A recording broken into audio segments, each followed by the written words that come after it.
Hey, what is up? And welcome back, everybody, to another episode of the Film Chronicles. I know it's been a while, and I do apologize for that, but I'm here now, and we're going to be discussing Loki from Disney Plus and Marvel Studios, which just debuted last week. So I will be doing a spoilers review, so if you guys don't want any spoilers, I totally understand that, and all I can ask of you is just to leave that like button. And for everyone else that's clicking on this video, make sure you are smashing that like button. If you're new to the channel, hit the subscribe button and then turn on those notification bells so that way you guys get all the updates for the new stuff that I'm going to be putting out. And with that out of the way, we can get right into this video. Alright, so if you know, Loki debuted last week, June 9th on Wednesday. So this series is going to be dropping episodes every Wednesday rather than the Fridays, which is what WandaVision and the Falcon and Winter Soldier followed, which is not really a bad thing per se, but it is pretty refreshing to get it in the middle of the week. The anticipation for each episode is cranked even higher in comparison to WandaVision and the Falcon and Winter Soldier, which is, you know, pretty crazy to say because both of those shows were great on their own respects and they did some wonderful things with, you know, the cast and crew that they had. So it's kind of crazy to see just how much more, you know, crazier Loki gets. And I really do hate to use that word twice, so, you know, don't give me a lot of shit for that. But this show, you know, really is shaping up to be one of the best shows that Marvel and Disney Plus have put out as far as the TV series go. And just, you know, the interconnectedness that it already has just because of the association with Loki is, you know, unique to its own right, but you know, you kind of expected it to go a pretty predictable route. I guess you could say there was a lot of hesitation with Loki getting his own series show, but I think it, you know, really paid off. This is a great show. Michael Waldron is the creator of this. He is mostly known for Rick and Morty. He was actually handpicked by Dan Harmon to be part of the production staff of Harmon's NBC series Community for the 5th season for that. So he was present for Rick and Morty during the 1st season. And in 2019, he was hired as the head writer and executive producer for this show. And not only that, Waldron is also slated to be writing the script for Doctor Strange in the Multiverse of Madness, which is currently done filming, according to Kevin Feige, our Lord and Savior, Lord Feige.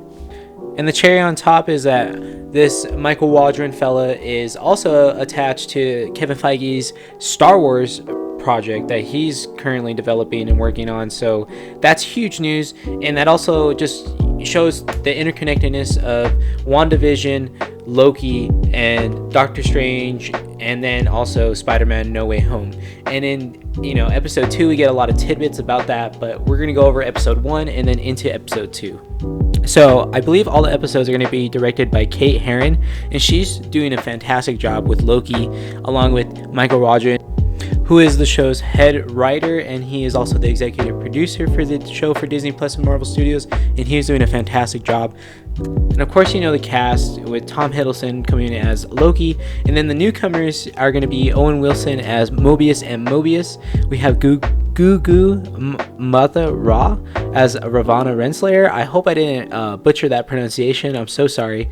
Wunmi Mosaku as Hunter B-15. Sophia DiMartino as a secret character that I'll get into later. Richard E. Grant is also rumored to be in this show in some form, and the music is by Natalie Holt. And that's just another thing that I want to shout out before we get into the rest of the spoilers, is that the music's just top notch, just so you guys know, if you weren't convinced already. So we pick up right where we left off in Avengers Endgame, where things go according to plan, and then Hulk bursts out and kind of ruins everything, and Loki's able to retrieve the Tesseract from the suitcase and use it to escape. So it's important that we note this is the 2012 version of Loki. This is not the Endgame Loki that we saw die at the hands of Thanos. And if you don't know that going in, it's best that you know that now. But I assume you do, since we're already here in the video. Anyway, so we are able to see exactly where Loki ends up. He ends up in the Gobi Desert in an earlier time period and appears to seemingly civilized race amongst themselves, but since he is a god, he tries to, you know, instill his will, since it is 2012's version of Loki, who's obsessed with power and appearing bigger than others.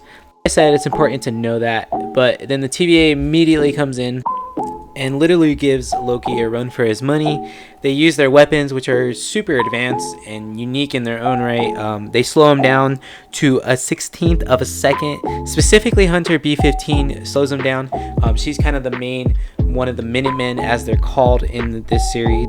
Loki is put on trial by the Time Variance Authority, or the TVA as they're known, for breaching the timeline by picking up the Tesseract and creating the branch timeline. And the Time Variance Authority itself is just so wonky and unique and kind of goofy, but in a great way, because we are shown, old technology mixed with really futuristic technology. And Loki himself is pretty much, stripped down, put in prison-like garb, and, gone through all these motions as if you would if you were standing trial for some crime. And it's actually a hilarious sequence that we get to see play out, and I think it was a fun introduction to the Time Variance Authority, because it gets even more wonky from this point on.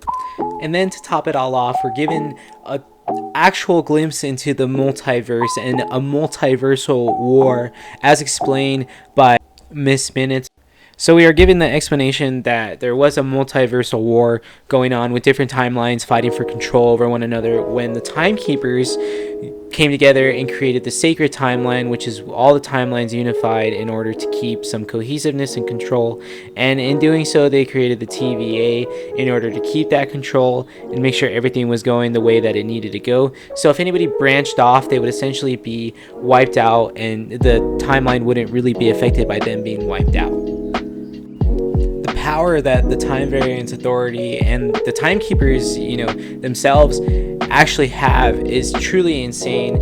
And a lot of what this explainer does is shows us, the ramifications that could happen with branch realities. We get words nexus and the words multiverse to allude to the fact that WandaVision is a nexus being, and she's also appearing in Multiverse of Madness, and somehow she might be the cause of whatever's going on, or she might not be the cause of whatever's going on. But we do get a good explainer as to how the multiverse work and what's going on with the TVA themselves. So with Owen Wilson's character Mobius, he decides to stick up and kind of utilize Loki to his own advantage to hunt down what is later to reveal to be another variant of Loki. But Loki, being the 2012 mischievous Loki, tries to trick his way out and get it out of Mobius's hands, but only for Mobius to have the upper hand on him for the most part and kind of deal with his bullshit and actually be able to one-up him. And it's actually pretty hilarious, a buddy cop kind of duo for me, where they're very salty and very feisty with one another from the get-go, but eventually at the end they're going to become a dynamic duo. So, and then that's been hinted at by Kevin Feige himself. He said that this duo is going to be one of our favorite. So with that in mind, he decides to show Loki a majority of what his life events will lead to had he stayed in that timeline, and he's trying to give Loki perspective and Loki a chance, and he sees something in Loki and he wants him to kind of redeem himself in a sense. But Loki does figure out how to get something from him just by sleight of hand, takes his resetter and gets out of there. But ultimately comes to the realization that the TVA itself is just the ultimate power. There is a drawer full of Infinity Stones. The same exact ones that Thanos was after and utilized to dust everyone, and what Tony Stark used to sacrifice and get everyone back to and have things the way they were before. And now they're used as paperweights, as one of the workers there says, which is crazy in perspective, because now we're introduced to something much bigger. It's nothing to be disappointed about or kind of hurt by, but it's very exciting to see where this can go and what this means for the bigger picture. And I can already imagine multiple ways that we can see phase 4, phase 5 unfold and how this next saga forms. So it's very exciting stuff. And I should also note that the Timekeeper statues that we see in the animated explainer and also in the courtroom scene with Raw's character as the Judge Renslayer, who's connected to Kang as Kang's lover, by the way. Kang is the statue in the middle arguably looks a lot like Kane, and I would go out on a limb to say that is actually Kane, and he is up. Anyway, once Loki comes to that realization, he ends up going back into where Mobius was showing him his life unfold, and he tries to see for himself as well. He watches his own mother, get killed in Thor: The Dark World, and we also see him rewatch Thor say to him how he meant the world to him, and he actually loved him as a brother despite what Loki thought.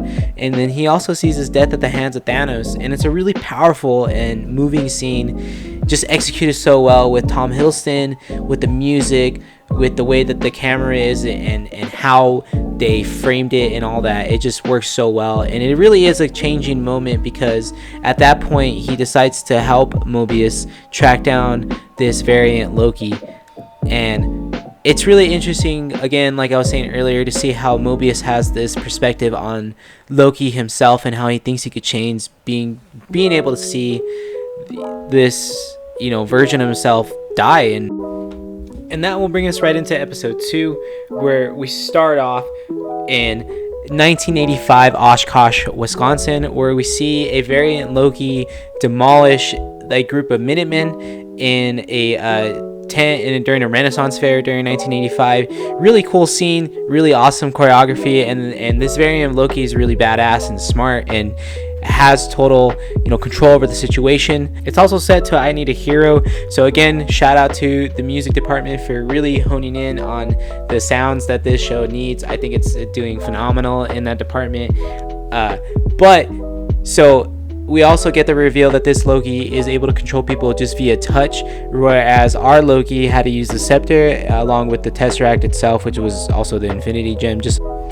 So this version of Loki kills all but one, and then that is Hunter B20, I believe, and takes her and utilizes her for their own schemes. It's also revealed in episode 2 that the variants that they encounter have different power sets. So with that, will most likely play into Multiverse of Madness with the different variations of characters we could see, and it would play a huge part in No Way Home in terms of explaining how we would even get Doc Ock, Green Goblin, presumably Andrew Garfield, and Tobey Maguire in Spider-Man No Way Home. And this would be a big explainer, considering that it is about the multiverse, so just keep that in mind going forward from now. And it's awesome to see just how buddy cop Mobius and Loki have become, with the bickering but also kind of the mutual respect, even though Loki kind of at first in this episode still tries to kind of trick everybody and play everybody, but again, Mobius sees right through the bullshit, and it ends up paying off and kind of solidifying that relationship that they end up having, which is the mutual respect, like I said. So just keep that in mind. But there's another cool scene in this episode too, where Renslayer and Mobius are discussing using Loki and how she believes it's a bad idea, but Mobius again sees the good, and he wants kind of a change instead of just doing everything the same way.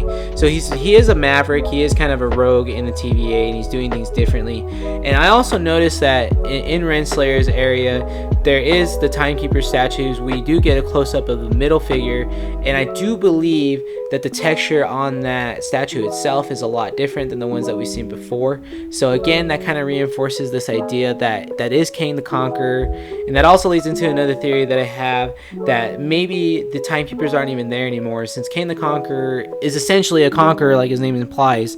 He would take over the time and control everything and want it under his control. But since there's different variations of Kang the Conqueror, it's possible that this Kang is trying to do good but doesn't realize that he's affecting everything in a negative way.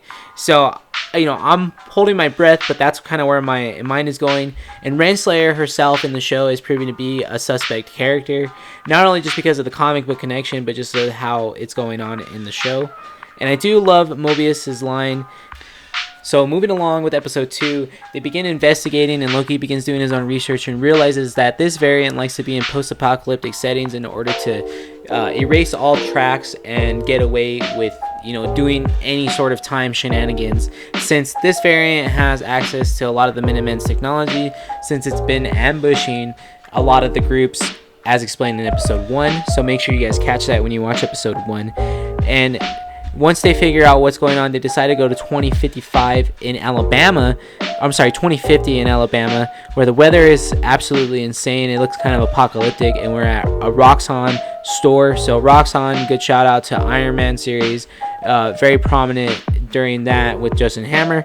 So, but that's just kind of a little Easter egg. Nothing really came of it in the episode, but that is where this Loki variant is staying at, and they already expect the jump, and they already have eyes on our Loki, Mobius, and the group of Minutemen, and they begin utilizing that mind control, like I said, with just a touch, and attacking Loki. And Loki kind of notes that he wouldn't really do this to himself, even if it was a variant, which is kind of interesting because we do get the reveal after going through all these mind controlled individuals that this variant of Loki is Lady Loki, and she doesn't really like to be called Loki at all, and is not really concerned with the variant, more concerned with destroying the timeline, as it turns out, which is kind of a big moment in this episode where she plants the emulsion so that way it could reset everything, but in key dates, so it seems, and it creates a big old disruption of the sacred timeline itself. So now everything's falling apart,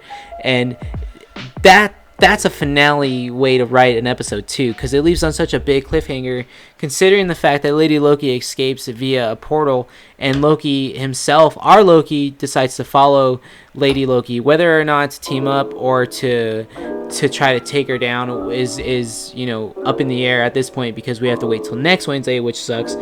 But at the same time, the anticipation just builds, and that's kind of where we're left off. And it's a big slap in the face in a way, but it also is a good way to end this series, the episode 2.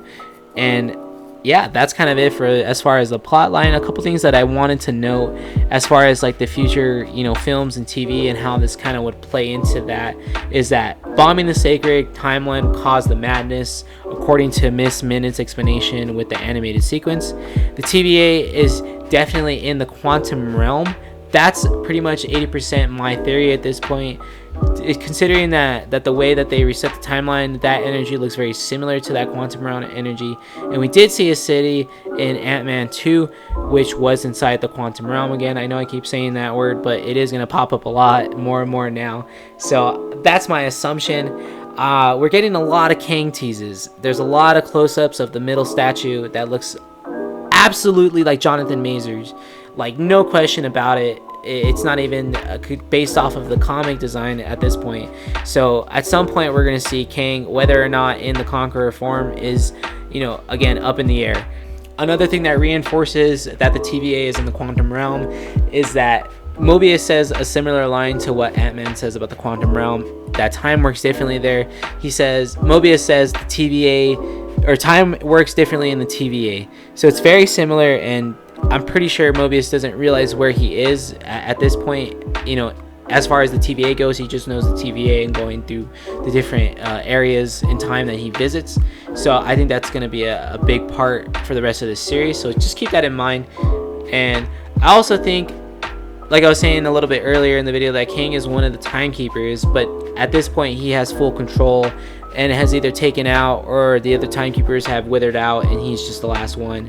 And just another reinforcement of that is you can't cast someone like Jonathan Majors and not let them play various versions of this character, which is what he's known for in the comics, being Iron Lad, whether it's not being Kang the Conqueror in the way Future comes back to conquer this current timeline since he failed in that timeline, or whether or not it's a good version of Kang. So that's going to be cool to see.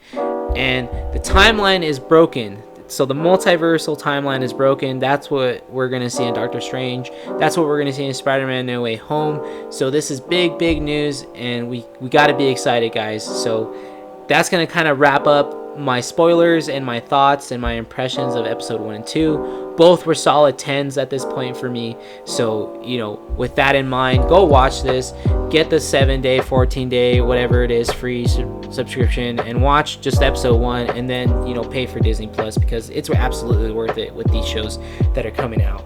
And, with that out of the way, I just want to say one more time, thank you guys so much for watching this video. It was going a little bit over 20 minutes, but I decided to group together episode 1 and 2, so thank you for sticking through it with me. Again, smash that like button, guys. It only helps out the channel. It only helps get the name out there. Let's grow this channel up. And yeah, thank you guys so much. For all my new subscribers, don't forget to hit that notification bell, and I'll see you on the next video.